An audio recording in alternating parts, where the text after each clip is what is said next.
Hi, it's Bob Kraft here in Kapolei, Hawaii.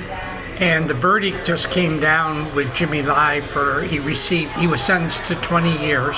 And I wanted to kind of tell you my feelings on this. Effectively, it's a life sentence because he is around 80 years old, and that would mean 100 years old. So how I felt, I did not know him well. I had met him a few times. We've spoken. I knew probably 98% of the people who've been involved in fighting for their freedom for Hong Kong. And people have different definitions of that. But I sided with the people who wanted to be free from communism. And Jimmy was part of that camp, but he also wasn't part of that camp. He was willing to stay under communist rule. And I never saw anything that he did. I saw him a lot over that 10 or 15 year period when I was in communist Hong Kong. And he never really did anything that was aggressive. He was very calm, and he was mostly sitting, talking to people in a very, normal manner. Now, what he did behind the scenes, because he was very wealthy, I think he was a billionaire. I don't know, to be honest with you, who he supported, and he did come on TV a lot. He was interviewed, and he would travel to particularly the U.S., and he would ask the U.S. to intervene and to help with the democracy movement and take sanctions against communist China to help the people there in Hong Kong. And that's actually why he was arrested. Now, how I felt was freedom. I'm an American, so I really believe in freedom of speech. He had the right to have freedom of speech and to talk to people and to be interviewed by the media. To the best of my knowledge, he never asked for violence. But even then, maybe he was wanting to overthrow the government like I am, the communist. And so I felt he was arrested under trumped up charges, fake charges. And it depends. The communists do not allow freedom of speech of any kind, and Americans do. And basically the developed freedom-loving world does. And that's the part, there's a dichotomy there. So there's a dictatorship that does not allow that, and there's people around the world who do. And he just happened to be caught and arrested when he was in communist Hong Kong. And then from there they put him in the prison and they didn't let him out.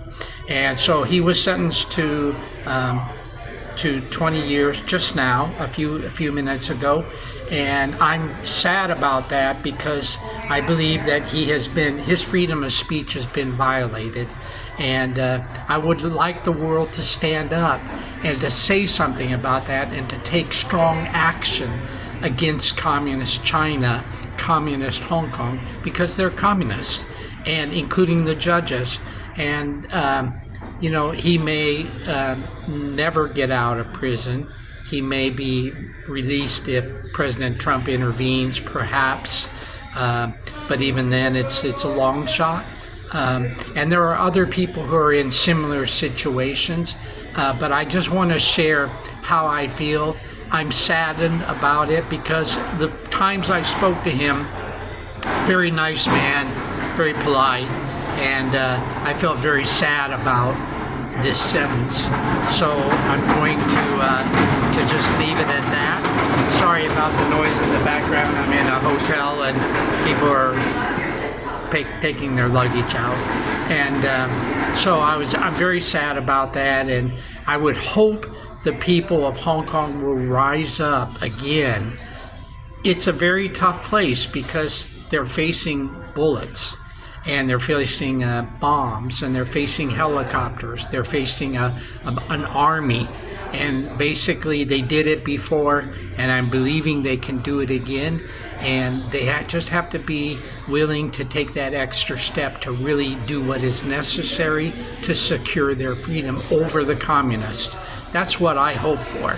And there are third world countries or third countries, party countries that need to help. And they need help, because just like the American Revolution, we had help from France and Spain and Poland. So we needed that, and I think they need that. But the thing we do not want to do is keep our mouths shut about what is happening there, and we need to speak out about freedom, and that people have a right to be free and to make choices as to their freedom. And right now, they don't have that in communist Hong Kong. So please pray for Jimmy. He's got a tough time. I think what will happen is he will not be allowed to come out of the prison he's not going to be speaking to anybody. In the media, it's going to be very hard to ever see him again. So I just would ask that you pray for him, and his health is suffering apparently. He's been in solitary confinement for a long, long time now. So please do pray for him and his family, and most importantly for those of us who can and have the ability to speak with freedom, do so. Speak out about it. Encourage the media and your politicians to take concrete actions. I know right now people are not wanting to stand up to Communist China because they benefit from it too much, but we need to do that because what they're doing is really, really wrong, and the communists need to be overthrown, and they need to be replaced with the people, who are freely able to vote for people that they want to vote for. So that's all I have to say, and I just want to let you know my feelings on that. Take care. I'm Pastor Bob Kraft.